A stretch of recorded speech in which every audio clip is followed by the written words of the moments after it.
esquema donde están todos los actores que intervienen dentro del problema público. Uno son los habitantes de la colonia. ¿Cuáles son sus formas de participación? No son las formas de participación formales, sino son informales, a partir de asociaciones de colonia de Jocos, Suma Urbana, entre otros. ¿Qué instrumentos les brinda realmente los marcos legales? La Ley de Participación Ciudadana, a través de diversos, como son colaboración ciudadana, audiencia pública, y la Ley de Desarrollo Urbano, que ahorita va a ser Ley de Planeación, pero que realmente no ha contemplado a la ciudadanía. Y tenemos a los otros actores, que son las inmobiliarias, que realmente nunca tratan de trabajar en conjunto con los habitantes de la colonia, sino buscan sus intereses particulares. La siguiente. La siguiente, por favor. Esto es lo que yo he encontrado, que realmente los ciudadanos han buscado participar o incidir, pero todo a través de formas de participación informales, y es lo que han logrado. Los mecanismos formales de participación contemplados dentro de la ley no les ha permitido incidir para resolver este problema público, y eso deben de poner mucho atención, principalmente alcaldes o autoridades locales. La siguiente. Esto es un cuadro sobre que rescato la nueva Ley de Participación Ciudadana, que en teoría reconoce la participación no institucional, pero solamente es un mero reconocimiento, es decir, no les permite a los ciudadanos incidir. La siguiente. También reconoce los derechos del ciudadano como incidencia. La siguiente. Y uno de los grandes logros para los congresistas locales es que, bueno, reconoce 3 tipos de democracia: democracia directa, participativa, pero aún así, y a partir, antes había 12 mecanismos de participación, actualmente hay 21 mecanismos de participación, pero muchos consideran desde la ciudadanía que esos instrumentos no les permiten realmente la incidencia en problemas que son de su comunidad y mucho menos en la elaboración de políticas públicas. La siguiente. ¿Qué es la propuesta? Una de las propuestas que traigo es formar un interventor ciudadano en el tema de desarrollos inmobiliarios, es decir, que ellos puedan vigilar este proceso de las inmobiliarias, puedan decidir, participar, pero que realmente desde el diagnóstico hasta la última etapa de las políticas públicas. Que los programas parciales de desarrollo urbano realmente contemplen a la ciudadanía, pero en esta nueva ley de planeación urbana, hasta el momento lo que se ha discutido, sí hay diversas figuras de participación, pero realmente no son de incidencia por parte de la ciudadanía. La siguiente. Como resultado podemos ver aquí que la gran movilización en la alcaldía Benito Juárez ha sido mucha, pero todo es a través de participación informal, pero es a través de los medios que ellos logran resolver los problemas públicos. Estas son diversas fotos donde ellos cierran calles, se manifiestan. Aquí está su principal iglesia, pero todo ha sido de manera informal, por ejemplo, marchas y demás, pero es así como ellos logran incidir y resolver los problemas públicos, a pesar de que cuentan con una ley de participación ciudadana, con diversos mecanismos. Entonces, la pregunta es, ¿qué está pasando por parte de las autoridades que realmente los mecanismos aún son canales cerrados de participación para la ciudadanía? La siguiente. Y este es mi contacto por si alguien quiere saber más de la investigación. Sería todo de mi parte.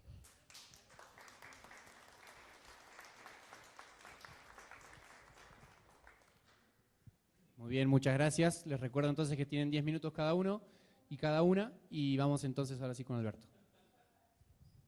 Hola, ¿cómo están? Buenas tardes. Mi nombre es Alberto Marroquín Espinosa. Yo vengo de la ciudad de Querétaro y soy presidente de la Asociación Civil Derecho Humano a un Mundo Verde 2021.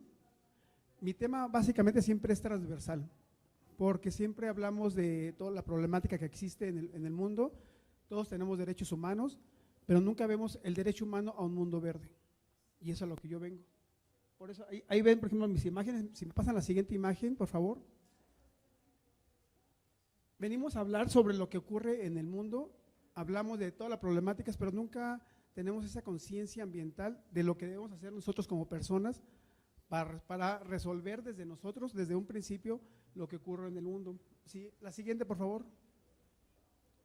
Aquí podemos ver lo que significa la sustentabilidad, y es algo básico, ¿no?, que todos conocemos, que se refiere a la administración y uso eficiente y racional de los recursos naturales y nuestro entorno.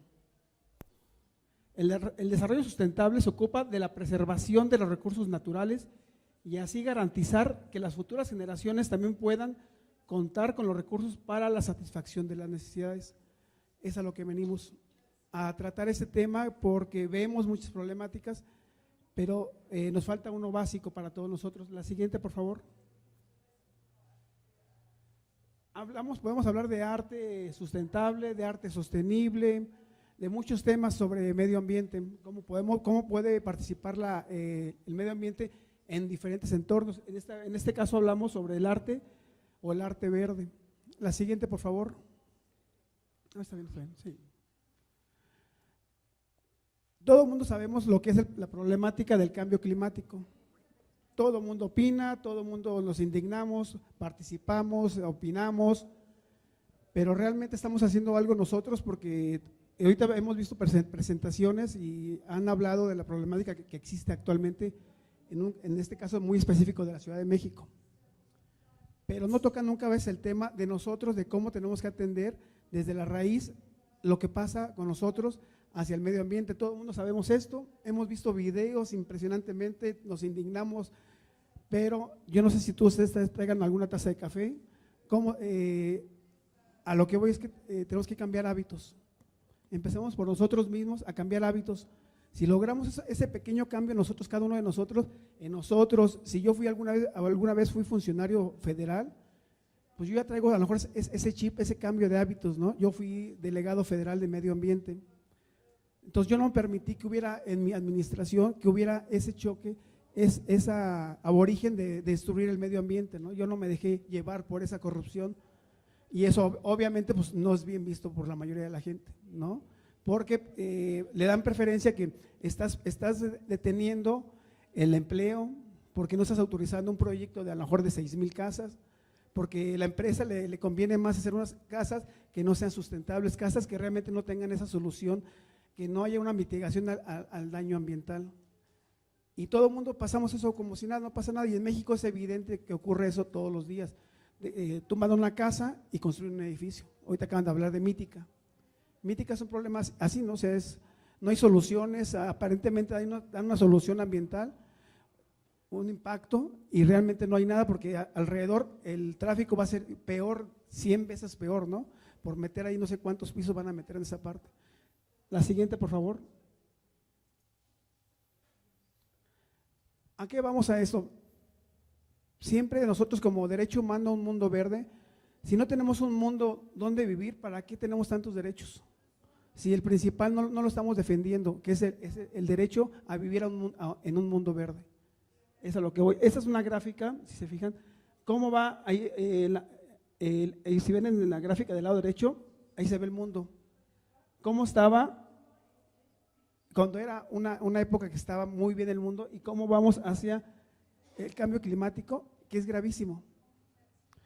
Yo quiero que con todos ustedes que se dedican a la parte, a la mejor del hábitat, que tengan esa parte siempre que estén trabajando en sus proyectos, siempre metan una parte de la conciencia ambiental. Eso es fundamental para todos, ¿no? O sea, es algo que es a lo que yo vengo nada más a que todo el mundo que trabajamos en diferentes temas, siempre metamos algo que tenga que ver con medio ambiente. La siguiente, por favor. Y así lo vemos el ejemplo, cómo se va deteriorando el mundo, cómo nos lo estamos acabando, y no nos va a dar tiempo a rescatarlo, ¿no? Vamos a rescatar nuestros derechos humanos, vamos a rescatar muchas ciudades. Si hablamos de Europa, de otros países, sí realmente son ciudades padrísimas, ¿no? Porque cuidan mucho, tienen una conciencia ambiental impresionante, lo cual no lo tenemos aquí en México, porque contamos con todos los recursos naturales, y eso nos ha hecho, otro se va a encargar de eso, ¿no? Que se encargue mejor mi gobernador, el alcalde, la alcaldesa, el presidente. México es una potencia y es participativa en medio ambiente. En todos los convenios, en París, en Río, en todo se suscribe, y está bien, pero las bases no las tenemos cimentadas. No trabajamos con la conciencia ambiental ciudadana, que es donde tenemos que empezar todos nosotros. La siguiente, por favor.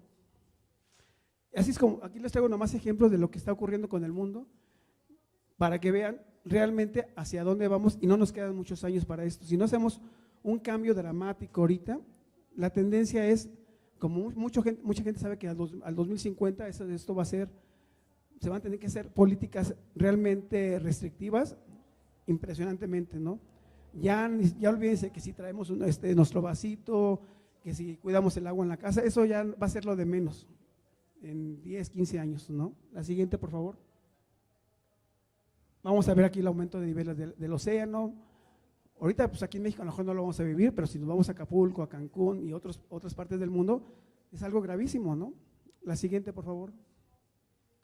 Así podemos ver ejemplos, si se fijan ahí, un ejemplo de arte, es una forma de conciencia ambiental, de crear conciencia en la gente, y lo que estamos haciendo nosotros, ¿no? O sea, se dan cuenta, todo el mundo tomamos una taza de café, un vaso, agua, no tenemos conciencia, no tenemos esa conciencia ambiental. Y si aquí lo hacemos una práctica, un ejemplo muy sencillo, y hacemos una encuesta, a ver quién ahorita lleva ese hábito, y vamos a salir con que a lo mejor somos de 50 personas, 2 personas, que tenemos ahorita esa conciencia para ese cambio de hábitos, ¿no? Es la parte fundamental que tenemos que cuidar mucho, el hábito. A veces oye muy sencillo, por favor, todo el mundo lo sabemos, que tengo que cargar con mi vaso, no debo usar más agua. Ahorita si vimos un problema que reclaman que no hay agua, pues no se la gasten, ¿no? Traten de cuidarla, ¿no? O sea, y créanme que va a alcanzar, ¿no? Pero como todo el mundo dijo, ¿quién se va a fijar en mi casa? Quiero saber aquí en esta sala, ¿cuánta gente tiene llave ahorradora en su casa? Que se bañe con una llave que realmente le genere muy poquito consumo de agua, ¿no? O de luz. Y si cada uno de ustedes se pregunta, les puedo asegurar que ni el 90% tiene esas prácticas. Por eso, ese es mi objetivo como Asociación Civil Derecho Humano a un Mundo Verde, empezar por algo fundamental. Cambio de hábitos, la conciencia ambiental ciudadana. Eso es a lo que vengo. Muchas gracias. Muy bien, muchas gracias, Sergio. Recuerden que cuando terminen de hablar todos los exponentes, vamos a hacer una pequeña conclusión de lo que habló cada uno y que vamos a dar un espacio para que todos y todas puedan preguntar. Vamos ahora con Emilio Rodríguez entonces. Recuerden 10 minutos. Hola, muy buenas tardes a todas y todos. Mi nombre es Emilio, vengo de Veracruz, participo en la Alianza Internacional de Habitantes. Por acá hay 2 compañeras, Elizabeth de Venezuela y Partiria de Brasil, que también hacen parte de la Alianza Internacional y están en este evento. Comentarles que la Alianza es una red global que surge en 2004, en un otoño lleno de bebidas embriagantes y mucho frío en Madrid, y surge a raíz y en la discusión de plataformas como esta a nivel internacional, en donde organizaciones de base nos miramos unos a los otros y dijimos, pues también tenemos palabra, también tenemos opinión y también la queremos dar en instancias como esta. No nos bastaba siempre la palabra de organizaciones aliadas y creíamos importante y afirmamos importante construir esta red que es la Alianza Internacional. Hasta el momento estamos en 60 países y hay cerca de 60 organizaciones que nos constituyen como red. Si le das a la siguiente imagen, por favor. Parte de la discusión que tiene que ver con este espacio y lo que nosotros hemos reiterado en múltiples conferencias a nivel global es que partimos de la base que asistimos en esta historia como humanidad en una crisis civilizatoria y que esta crisis es producto de un sistema político-económico que se desarrolla a lo largo y ancho de este país. Y justamente quienes deciden en las esferas globales, en las esferas internacionales, regionales, nacionales, pues son personas que están haciendo usufructo de esta contradicción entre 2 formas de vida que nosotros las vemos de manera muy clara. Una representada por una multiplicidad de capitalismos y la otra representada por una multiplicidad de sociedades, de pueblos originarios, de comunidades campesinas, que vemos el mundo, que vemos nuestra ciudad, que vemos nuestro barrio de otra manera. La siguiente, por favor. Esto es simplemente una muestra de ello. El compañero anterior lo hacía de manera muy clara. Geólogos afirman que asistimos al antropoceno, es decir, la huella del hombre en la humanidad ha hecho la suficiente mella para generar cambios, digamos, geológicos. La que sigue, por favor. Esto que está ahí, ¿qué ven ustedes, compañeros? ¿Qué ven? Urbanización. Y si les digo que vemos ahí bosques, vemos ahí montañas, vemos ahí agua, vemos ahí derechos humanos violados y sufragados, ¿me creerían? Ese es el modelo, la que sigue por favor, que alimentan, la que sigue por favor, la que alimentan organismos internacionales. ¿Qué ven en esa imagen? Un lobo vestido de oveja, ¿verdad? ¿Creen que sea cierto o me estoy manchando mucho? ¿No? ¿No me estoy manchando? En realidad la ONU está representada, ¿no?, por los estados. Los estados no representan necesariamente a los pueblos y quien sí representa a los estados pues son las empresas, ¿sí? Hábitat 3 y lo que tiene que ver con la discusión de este espacio pues está representada por países en concreto y por el concreto, ¿sí? Los dueños del concreto, del cemento, de la varilla, son los que decidieron la agenda en Hábitat 3 en Ecuador. Fueron ellos quienes discutieron, quienes analizaron. A las afueras, en Quito, Ecuador, en la Universidad de Quito, los pueblos originarios que no fueron incluidos, mujeres campesinas que no fueron incluidas, organizaciones populares que no fuimos incluidas, estuvimos discutiendo qué cosas no nos convencen de esta propuesta que se hizo en Hábitat 3. Y la primera cosa de 6 que voy a decir es la siguiente: se presenta en Hábitat 3 a la urbanización como un destino inevitable. ¿Creen que eso sea cierto? Que levante la mano quien está de acuerdo con eso. La urbanización es un destino inevitable. Entonces, no cuestiona la raíz de la urbanización y la presenta como inevitable y dice, las cifras van a que dentro de 50 años el 90% de la sociedad vamos a vivir en ciudades. ¿Pero por qué? ¿Qué está ocurriendo? ¿Cuáles son los fenómenos que ocurren tras las migraciones? ¿Qué es lo que está pasando en los pueblos, en las zonas rurales? Nosotros no estamos de acuerdo con eso. Decimos que justamente no se cuestionan esas bases y que más allá de eso, nuestra apuesta política como red global, más que urbanizar el planeta, es ruralizar el planeta. Creemos que si algo le urge a este planeta Tierra es llenarlo de producción agrícola, llenarlo de convivencia, de tejido social, que se percibe de otra manera muy distinta en las zonas rurales. La segunda cosa que les quiero comentar al respecto de Hábitat 3 es que se presenta en un aparente clima de equidad la zona rural y la zona urbana. Nos dicen que tiene que haber ciudades intermedias y que en estas ciudades intermedias se pueden facilitar los flujos y puede haber una mayor participación ciudadana y puede haber… Pero ¿quién decide, compañeros?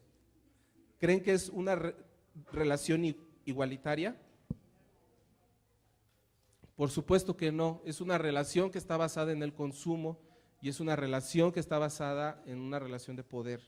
Entonces, las ciudades necesitan agua, las ciudades necesitan electricidad, las ciudades necesitan, y el campo se convierte en un simple proveedor. Entonces, nosotros no estamos de acuerdo con esa perspectiva. La siguiente es, no estamos de acuerdo con el término que se ha acuñado de resiliencia y que se habla mucho a lo largo y ancho de la agenda. Nosotros vemos la resiliencia como una obligación a adaptarnos a las condiciones que nos han impuesto.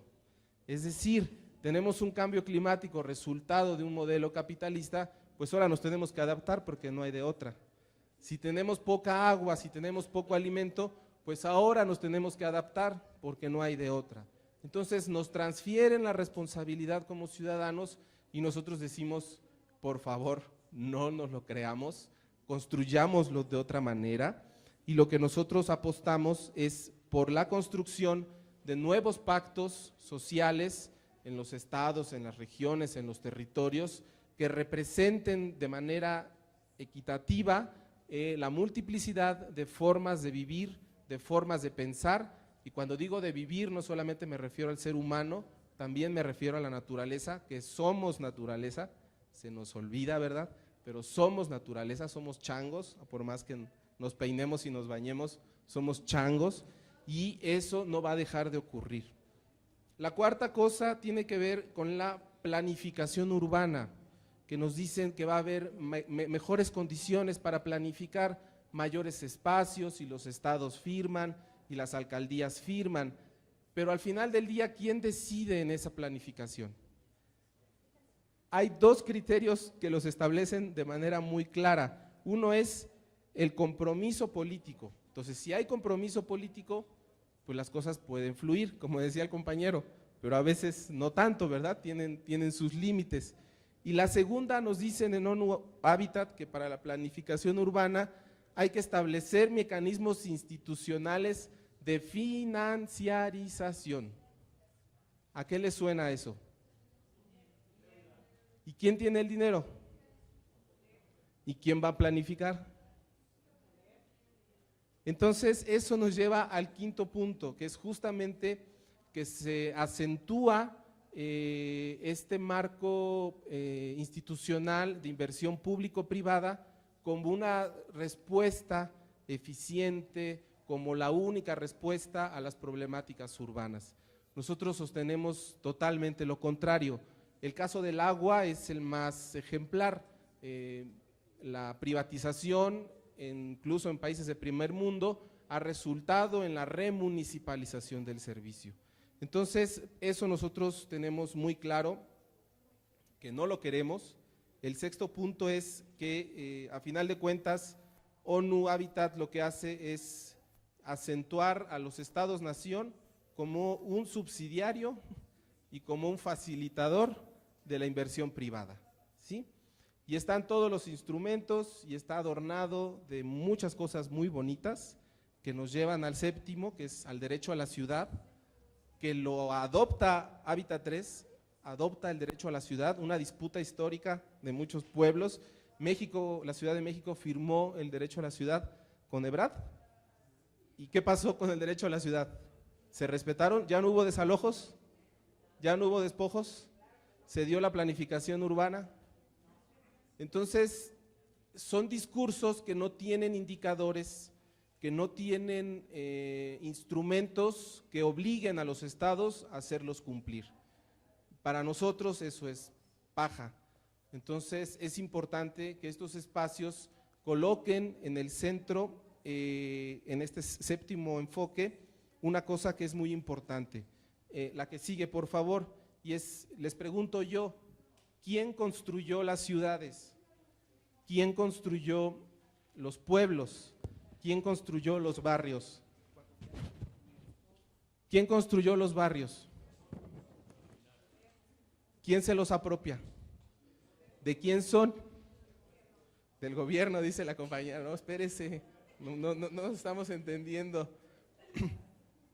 Compañeros, los pueblos, las ciudades, los territorios, los parques públicos fueron construidos, los que están apropiados, por la gente, ¿sí? Todos los demás, créanme, hay elefantes blancos de parques bonitos para niños y niñas que nadie los utiliza, porque fueron hechos simplemente por el capricho o por un presupuesto. Entonces, la ciudad es construida por los pobladores. Entonces nosotros decimos, ¿ciudad para quién? ¿Ciudad para qué? Ese es el asunto y por eso estamos aquí hoy organizados con ustedes. Concluyo sin concluir, decirles que esto que está aquí son el 1% del planeta tiene el 40% de los recursos naturales. Son un puñado de empresas las dueñas del planeta y las que inciden en todas estas agendas. La que sigue. ¿Alguien es economista? Que levante la mano. ¿No hay un economista? Yo tampoco lo soy, pero digo para ver si no digo alguna burrada y que me puedan dar un coscorrón. No les voy a explicar la fórmula, pero esa es una fórmula de riesgo, de inversión, ellos calculan todo, o sea, si va a ganar la izquierda, va a ganar la derecha, si va a haber sequía o va a llover, si va a haber, calculan todo para que el capital nunca pierda. La que sigue. Nosotros tenemos nuestra propia fórmula y esa es la fórmula y se las voy a dejar hasta ahí porque no me da tiempo, pero si alguien pregunta en la ronda de preguntas y respuestas, les informo de qué es esta fórmula. Y eso algo muy sencillo con lo que nosotros trabajamos y empujamos, por lo menos desde México, y ahora sí concluyo de manera fehaciente, con una frase. Y nosotros decimos que lo que hay que hacer es habitar el territorio desde la comunidad.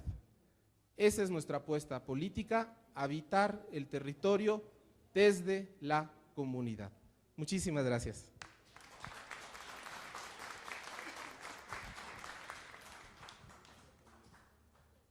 Muchas gracias, Emilio. Vamos entonces con la última expositora, Teresa Ortega, y pasamos después a las conclusiones.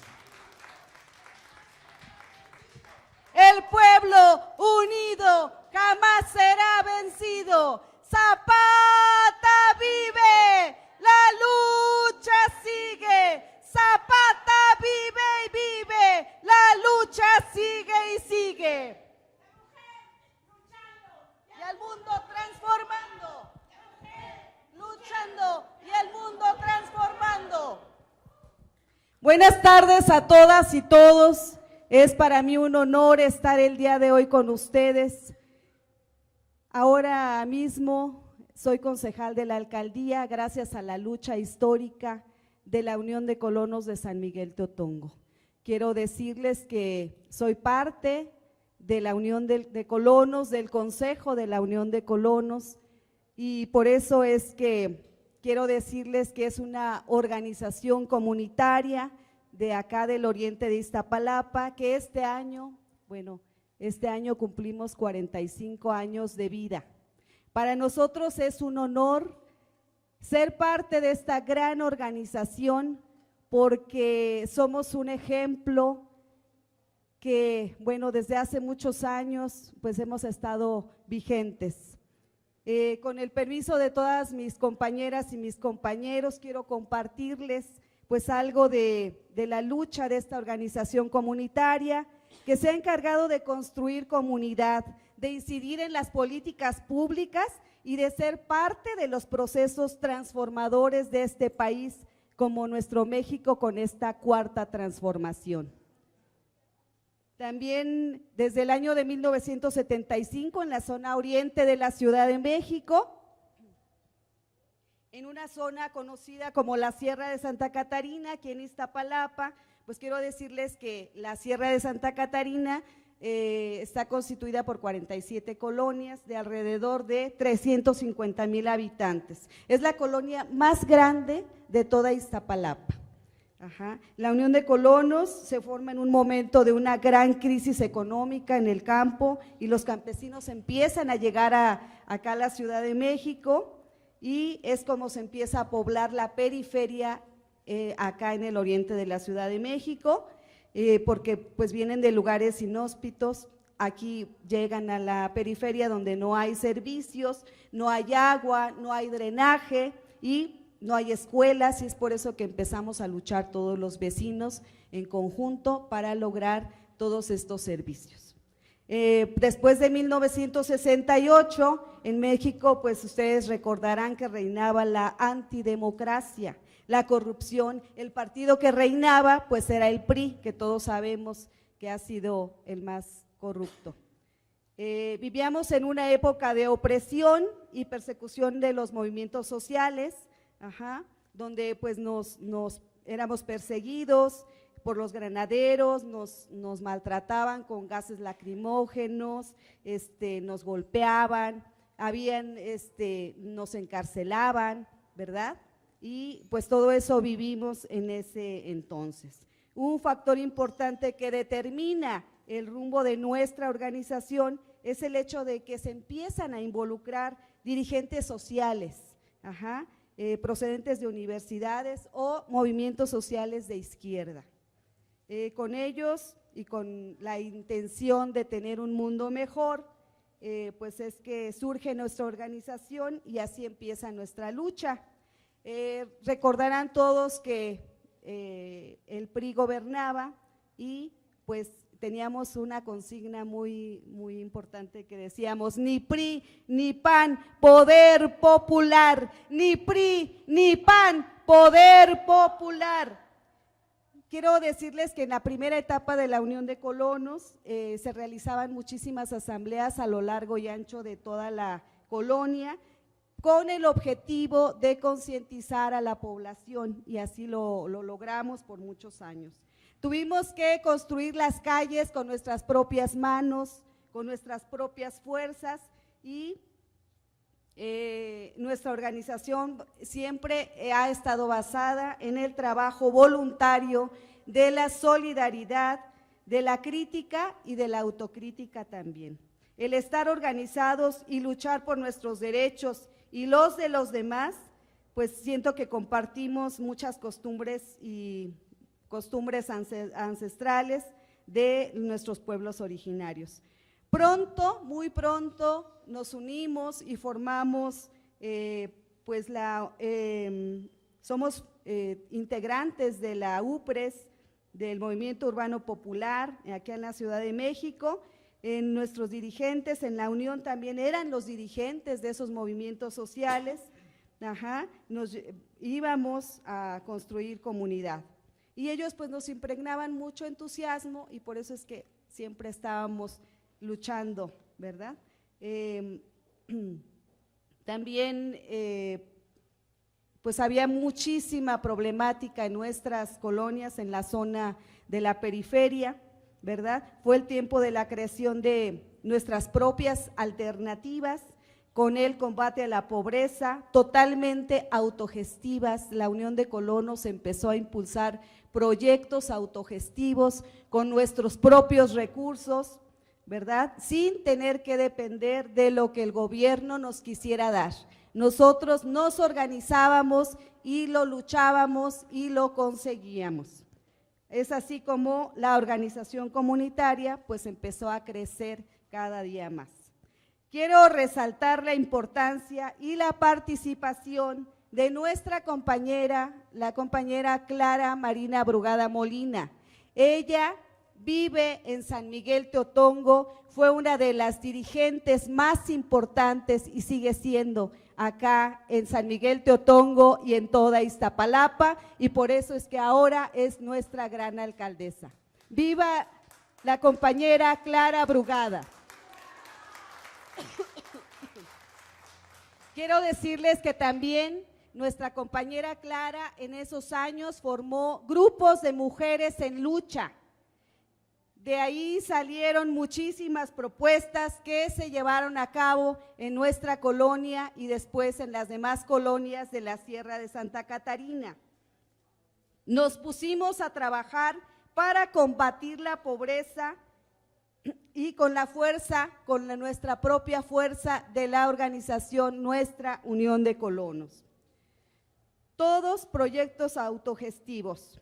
Pronto nos convertimos en un verdadero poder popular, es decir, sin recibir fondos del gobierno, organizados y administrados por la propia comunidad. El día de hoy contamos con 5 comedores comunitarios que brindan comida a muy bajo costo para toda la población, y esto es posible ya que realizamos compras de mayoreo y eso nos genera pues que podamos darlo a la comunidad a un muy bajo costo.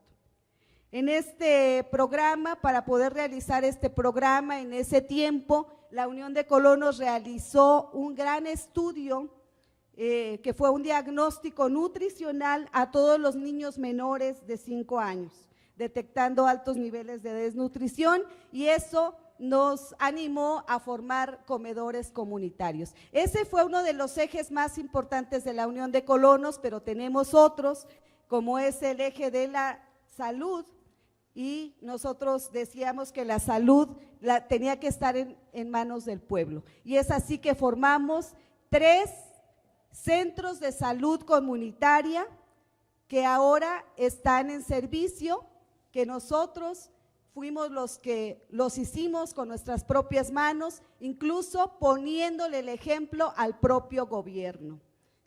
En donde tenemos salud alternativa, microdosis, a base de hierbas, a base de tés, y también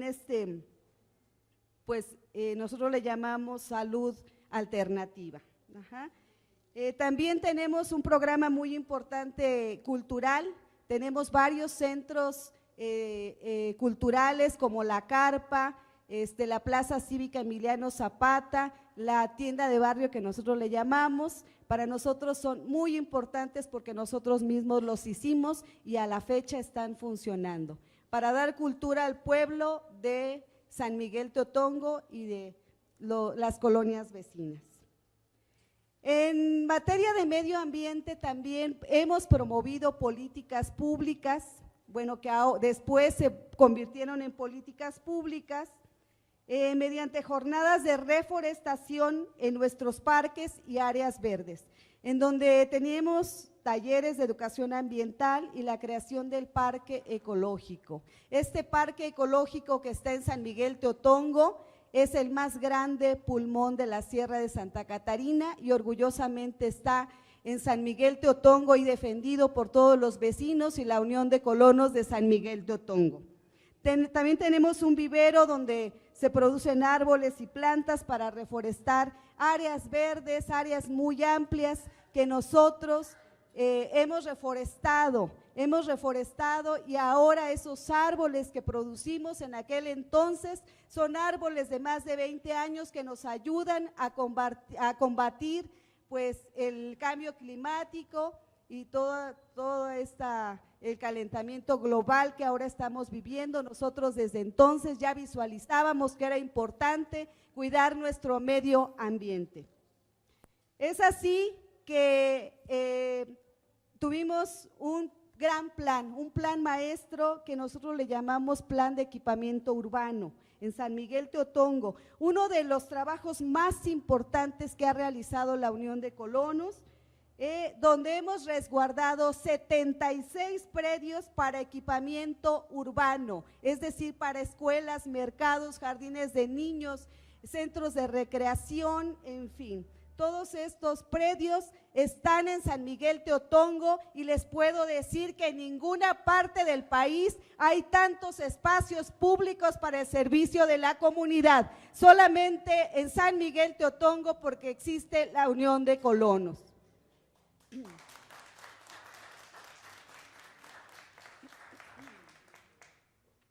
Quiero decirles, ya se nos termina el tiempo, que la Unión de Colonos sigue siendo una organización social vigente que sigue luchando por el beneficio de la comunidad.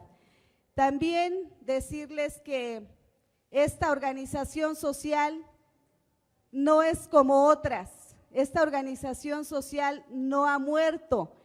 Muchas otras organizaciones se forman y al cabo de algunos años mueren. Esta organización sigue vigente con el trabajo de nuestros compañeros históricos. Después viene el trabajo de la segunda generación, los hijos de los compañeros de la Unión de Colonos. Vienen las nuevas generaciones, los nietos que van a seguir defendiendo esta gran lucha que hemos venido dando a lo largo y ancho de 45 años de la Unión de Colonos. Quiero decirles también que es el bastión de la izquierda, que es el semillero de grandes cuadros, de donde han salido grandes dirigentes que ahora están regados en toda Iztapalapa y que ellos nos han ayudado a dar esta lucha, no solamente en San Miguel Teotongo, sino en toda Iztapalapa. Hemos sido parte del proceso de la Cuarta Transformación. Estamos muy orgullosos porque ahora estamos viendo los frutos de tanta lucha que ahora se ve reflejado. Después de 45 años, Ahora tenemos un gobierno de izquierda, un gobierno que pretendemos que sea el gran cambio que nosotros necesitamos para nuestro país, para nuestra colonia, y es por eso que el día de hoy les venimos a explicar que la Unión de Colonos ha sido el bastión de la izquierda y que seguiremos luchando para transformar a nuestro país y a nuestro México, que tanto necesita de los cambios para combatir la desigualdad. La desigualdad que sabemos que hay mucho a lo largo y ancho de todo nuestro país. En la Unión de Colonos seguimos luchando con todos ustedes para transformar el futuro de nuestros hijos, para transformar el futuro de las nuevas generaciones que sabemos que tenemos que seguir adelante. Muchísimas gracias.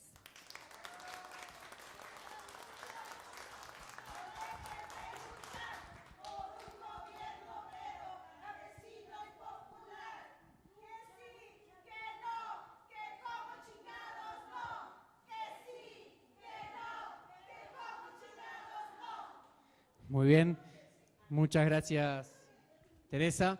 Bueno, vamos a hacer entonces la última parte de este módulo, solamente como para compartir algunas notas que tomé de todo lo que compartieron, de todo lo que dijeron los y las exponentes. Bueno, estuvo muy variado, así que agradecerles porque creo que se abordaron un montón de temas, cada uno desde su expertise y muchos frentes que al final hacen todos a un mismo problema. Empezando un poco con lo que dijo Sergio, desde su punto de vista, como la atención a la participación ciudadana, remarco que dijo que estaba fatal, quizás como un punto ahí a atender, cómo se están como considerando las voces de las comunidades, y una reflexión importante que dijo, que es que los y las vecinas son quienes mejor conocen su entorno, quienes mejor conocen su hábitat, quienes mejor conocen sus problemas. Quizás es un punto de partida y de oportunidades como para poder construir nuestras ciudades, ¿no? Cómo justamente involucramos a las referencias comunitarias que llevan años viviendo en esos territorios y son quienes mejor pueden definir las mejorías de nuestras ciudades. Después estuvimos con Melissa, que hizo algunas intervenciones hizo un mix entre teoría y práctica, pero bueno, habló de democracia participativa y de democracia representativa, y justamente la parte participativa como una respuesta a la falta de oportunidades que da la democracia representativa. Cuando no se generan los mecanismos de acceso, de participación ciudadana, las mismas comunidades, con el término que ella dijo de participación informal, dan respuesta a esa problemática de falta de participación, y también postula la idea, digamos, la propuesta de un interventor o ciudadano o una interventora ciudadana como forma también de dar respuestas a esos problemas. Y bueno, también nos compartió un poco el caso de la colonia Benito Juárez, que me parece que está muy interesante porque ahí destacó otro punto, que es cómo cada una de las colonias dentro de una misma delegación o en general tienen costumbres e idiosincrasias muy distintas, y eso también es un punto a atender a la hora de la planificación de nuestras ciudades y la integración de nuestras ciudades. Y también destacó un punto que después dijeron el resto de los compañeros, que tiene que ver con los desarrolladores inmobiliarios, ¿no? Que son como el gran punto de la polémica, en definitiva, que cómo han construido las ciudades sin ningún tipo de conexión con el resto de las comunidades y de la política en general. Después seguimos con Alberto, que bueno, ahí empezó a poner el tema medioambiental, que creo que estamos clarísimos que es un problema urgente que tenemos que atender. Y justamente, bueno, postula varios puntos. Primero habló del problema, que es el cambio climático, del aumento de la temperatura, del incremento de los océanos, y cómo definitivamente este es un problema que desde las comunidades tenemos que abrazar, porque como él mismo mencionó, las ciudades se van a ver amenazadas por el cambio climático, entonces no podemos pensar la creación de nuestras ciudades sin tener en cuenta este elemento, y cómo esto también puede llegar y ya está dando lugar a movimiento, a migración, a diferentes movilizaciones que se están dando por consecuencia del cambio climático. Y frente a este problema él hizo como dos grandes propuestas.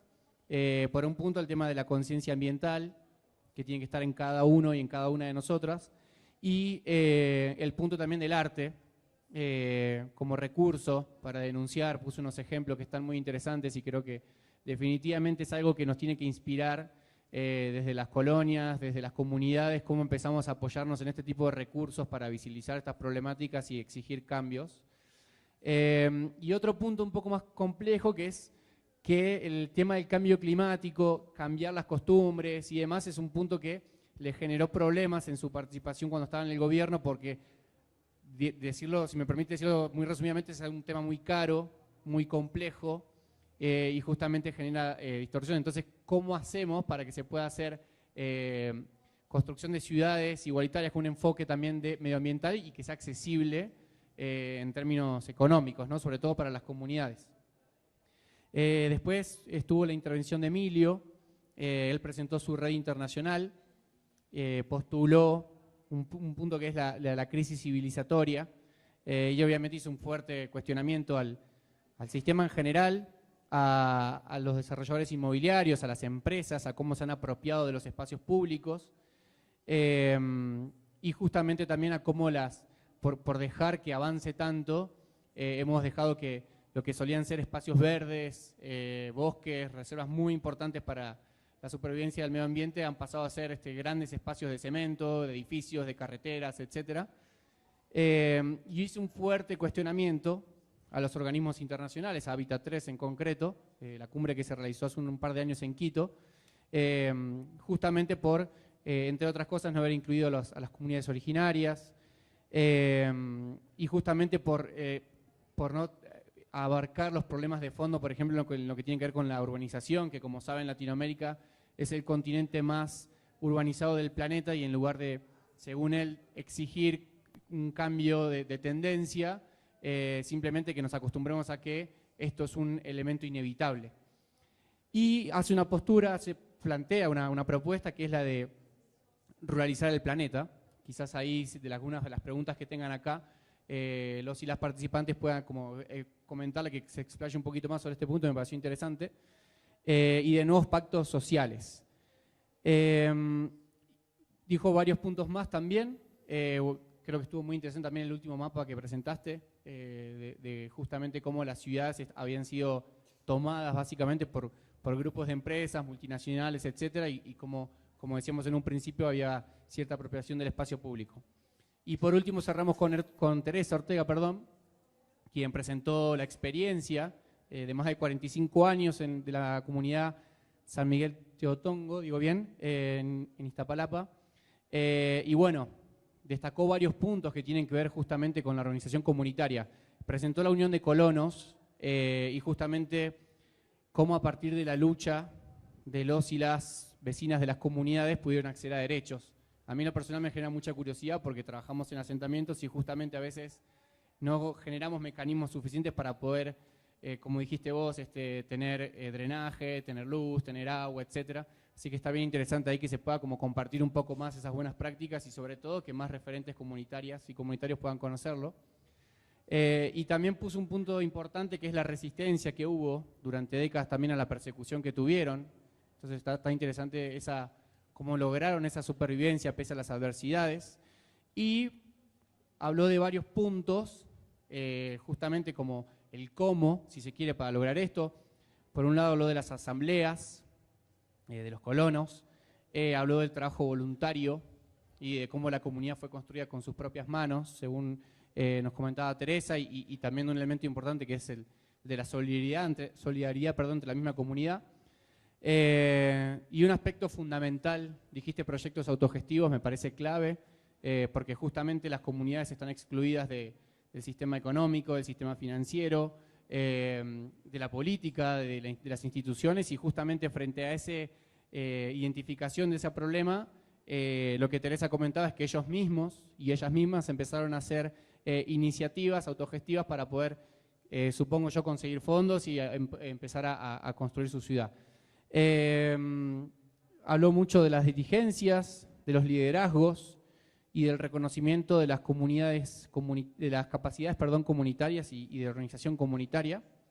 Y habló por último de una serie de problemas que había en la comunidad y de ciertas propuestas que hicieron, como el tema de la alimentación, de la salud, Y por último terminó con la parte de los centros culturales también y del equipamiento urbano, que creo que conecta un poco con lo que decía anteriormente Emilio, que es la parte de los espacios públicos, como ellos justamente procuraron que se puedan quedar y que no se avance sobre esos espacios públicos, ¿no? En definitiva, eso fue un poco lo que hablaron los y las participantes. Como les digo, creo que estuvo bien interesante porque se abordaron varios temas y sobre todo varias problemáticas que son urgentes, tanto medioambientales como la parte de la desigualdad de nuestras ciudades.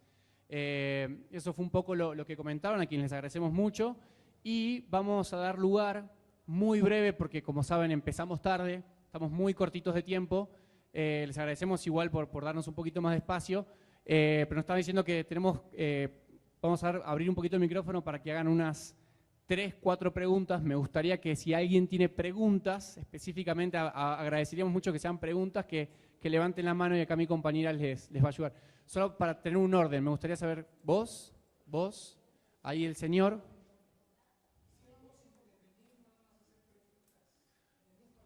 ¿Nos da el tiempo para eso?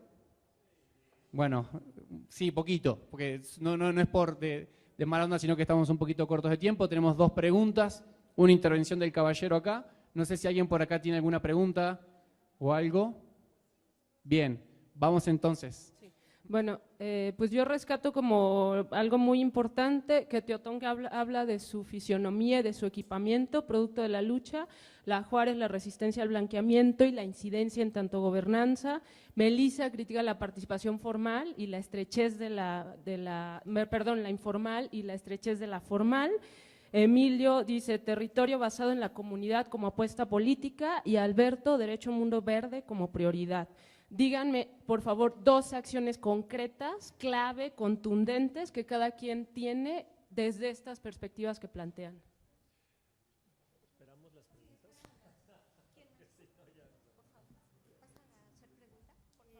Sí, igual y hasta es un poco parecida, no estoy muy segura, pero bueno, en una ciudad como la que vivimos hoy, una ciudad que vive el paradigma de la modernidad, muchas veces los servicios públicos, el espacio público se vuelve una herramienta también como para el rezago, ¿no? Lo que decía Sergio, ¿no? En la Juárez es muy central y todo el mundo quiere estar ahí, la inmobiliaria quiere estar ahí. En San Miguel Teotongo tuvieron que un poco luchar para conseguir los servicios, ¿no?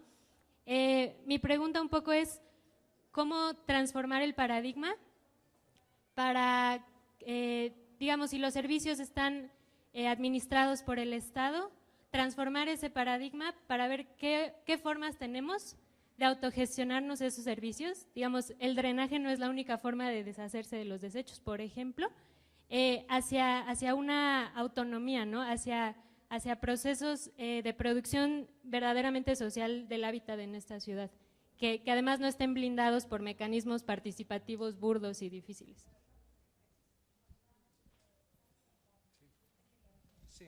Gracias, buenas tardes a todos. Miren, efectivamente me parece, seré lo más breve posible. Creo que estamos en tiempos en el que se nos habla de muchísimos conceptos, ¿no?, que pretenden ser casi universales. La resiliencia, estoy totalmente de acuerdo, ¿sí? Es un burdo remedo para no decirnos que seamos resignantes. Resígnense, esto es lo que hay, punto. Quiero poner sobre la mesa el caso de que se nos confunda o se nos hace confundir mecanismos de democracia directa con otras cosas, con otros instrumentos. Es cierto y es correcto que exista la consulta, el plebiscito y demás, pero si leemos la Constitución se nos presentan como los únicos mecanismos de democracia directa y eso es falso. Quiero señalar lo siguiente: el programa comunitario de mejoramiento barrial es exactamente uno, no quiero pensar que sea el único, pero es el único que conocemos hasta ahorita en la Ciudad de México, el único que ha logrado aterrizar el derecho a la ciudad. Todo mundo, hablo de analistas sobre todo, no de luchadores comprometidos, San Miguel Teotongo y muchos más, ¿no? Hablo de analistas, pensadores, articulistas, etcétera. Se llenan las páginas del derecho a la ciudad y hacen todo lo contrario. A la fecha, y revisen las publicaciones oficiales, esta administración de Claudia Sheinbaum pretende enterrar, después de desmantelar, el programa comunitario de mejoramiento barrial. Eso, si le podemos poner un nombre, es un crimen de lesa democracia. Tenemos que rescatar este programa porque es el único que ha conseguido en tan poco tiempo 7 premios internacionales que deberían ser orgullo de esta ciudad y no algo que les pese y del que quieren deshacerse. Entonces, creemos que todos estos mecanismos de diagnóstico de la ciudad no serán posible hacerlos realidad, no serán posible aterrizarlos si no impulsamos la democracia de veras, la democracia directa. Es decir, no la consulta y el plebiscito, que están bien y son necesarios, sino el poder de decisión desde las comunidades. Alguien dijo por ahí, estoy de acuerdo con la Alianza Internacional, habitemos el territorio desde la comunidad. Exactamente, si lo habitamos también tenemos que decidir ahí, y eso es democracia directa, no remedos o falsedades como lo que se nos quiere presentar. Una sola pregunta a todos los panelistas. ¿Qué proponen para efecto de que hagamos efectivo el derecho a la ciudad entendido, no como un catálogo de buenas intenciones, sino como toda una estrategia de la lucha por construir la ciudad y construir la democracia? Gracias. Bueno, vaya reto que nos ponen a personas tan simples y tan sencillas. Pero pues creo que sí, podemos claramente estar a la altura del reto porque de alguna manera u otra todos desde nuestras trincheras estamos intentando incidir sobre esos espacios que habitamos. Yo creo que estamos justo en el momento de cambio de paradigma o muerte, o sea, yo creo que no hay de otra, o sea, las teorías del colapso cada vez están más claras y cada vez vamos llevando más a esta nave tierra a un desgaste que ella sola no está siendo capaz de regenerar con el nivel de exigencia que estamos depositando sobre ella.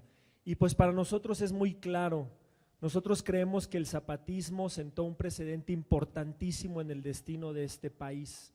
Y después, cuando los acuerdos de San Andrés, deslactosados, descafeinados, desucarizados, se convirtieron en ley, hoy Cherán, por poner solamente un ejemplo en Michoacán, está construyendo de alguna manera la línea del paradigma hacia el que tendríamos todas y todos nosotros que avanzar.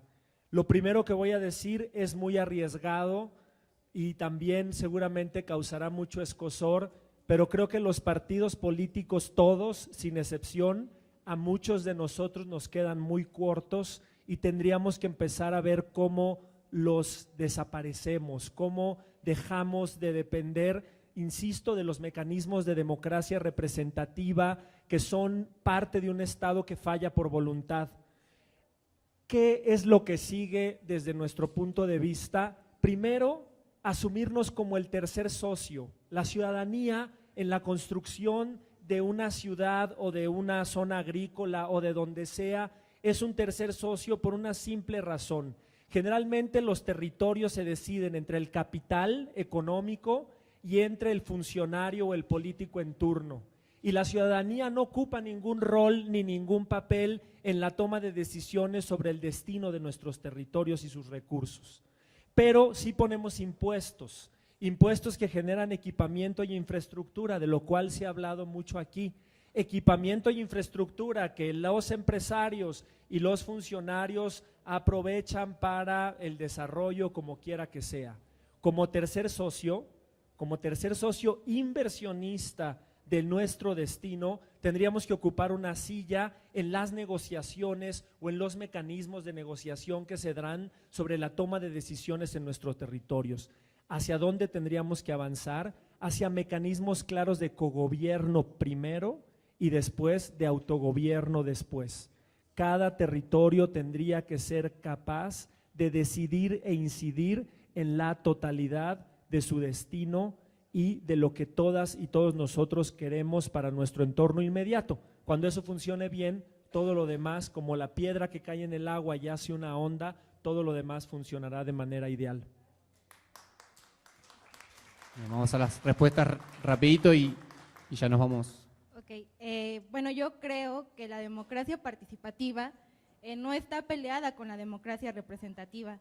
Creo que actualmente buscan caminar de la mano.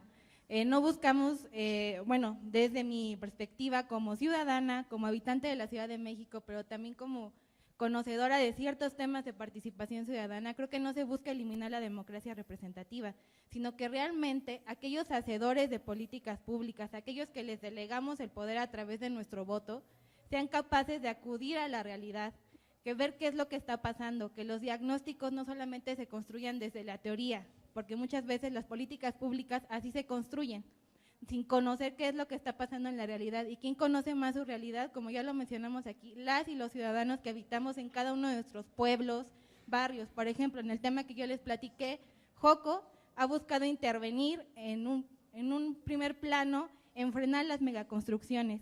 ¿Qué es lo que ahora platico con los vecinos de Joco? Porque he hecho trabajo de campo, que ya no lograron frenar esas megaconstrucciones. ¿Por qué? Establecieron diálogos a través de esos mecanismos informales con las inmobiliarias, con las autoridades locales, pero las pláticas solamente fueron de sí, sabemos qué es lo que está pasando, sabemos que te afecta, pero no podemos frenar las megaconstrucciones.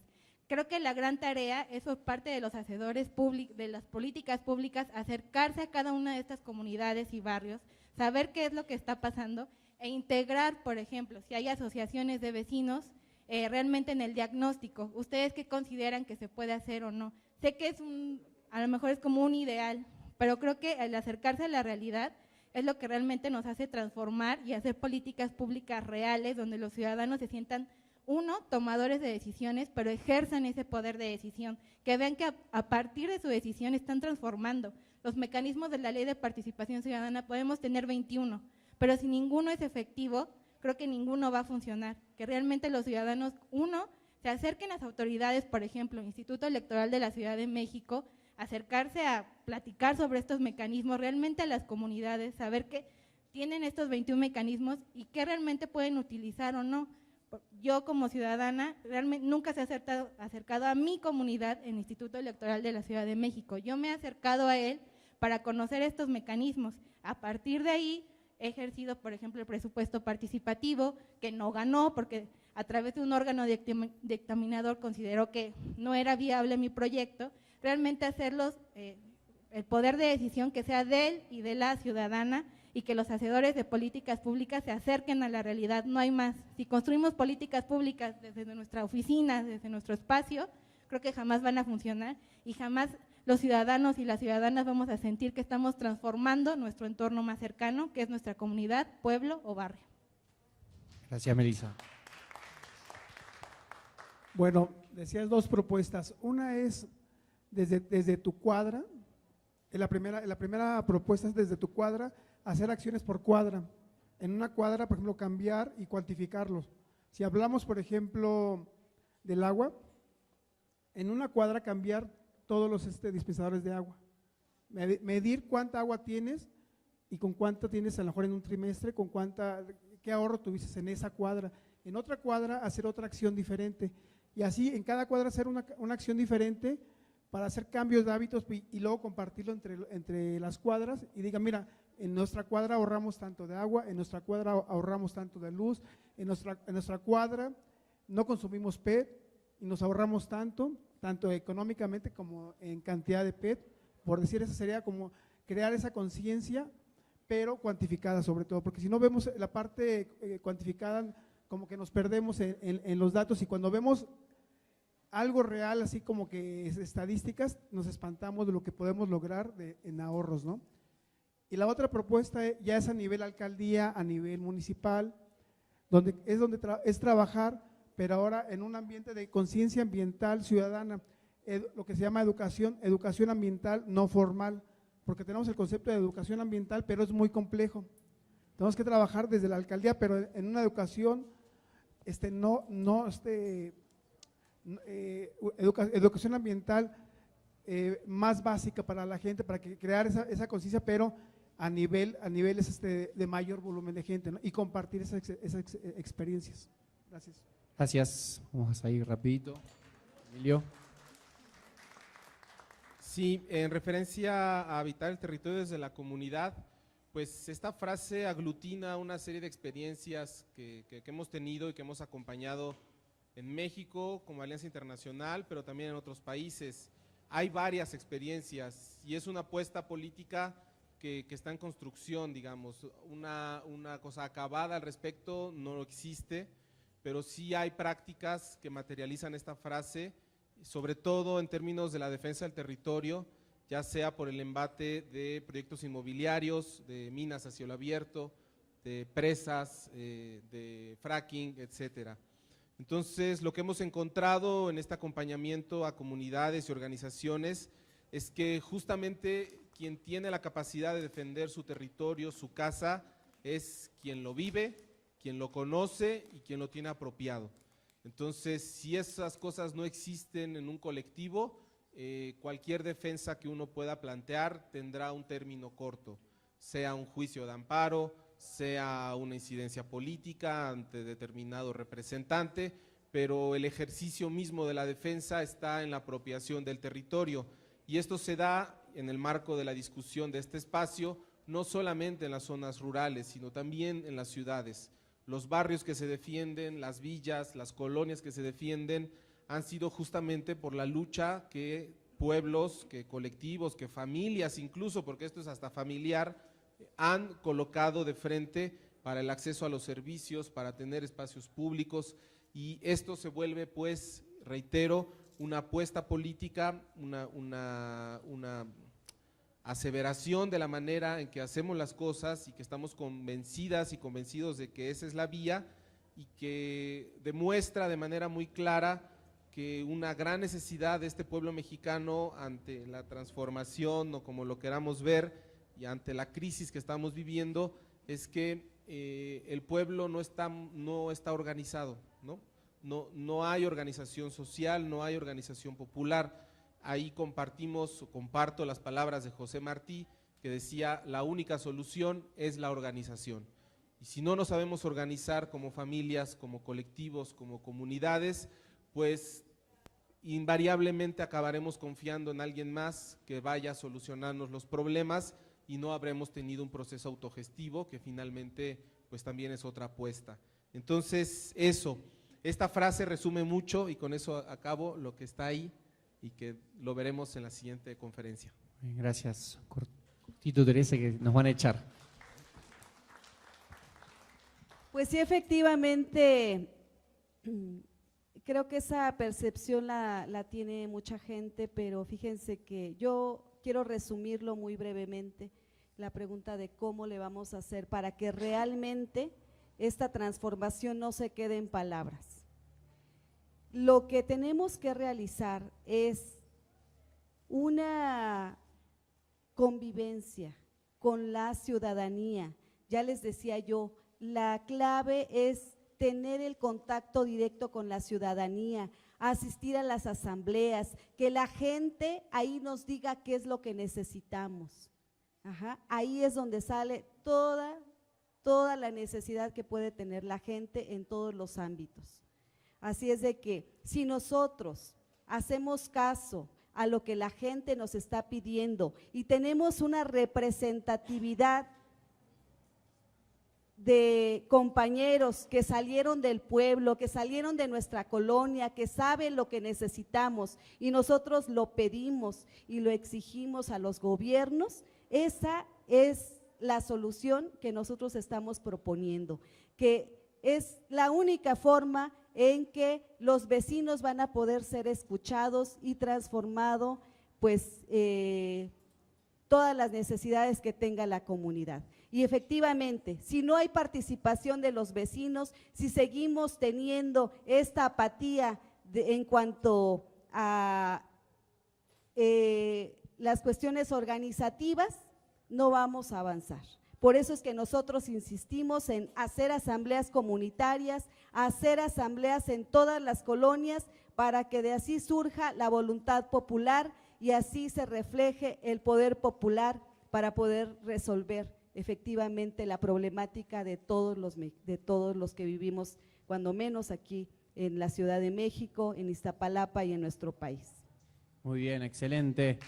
A Sergio, a Melissa, a Alberto, a Emilio y a Teresa les agradecemos muchísimo la participación, y a ustedes por su escucha activa y por participar también. Muchísimas gracias.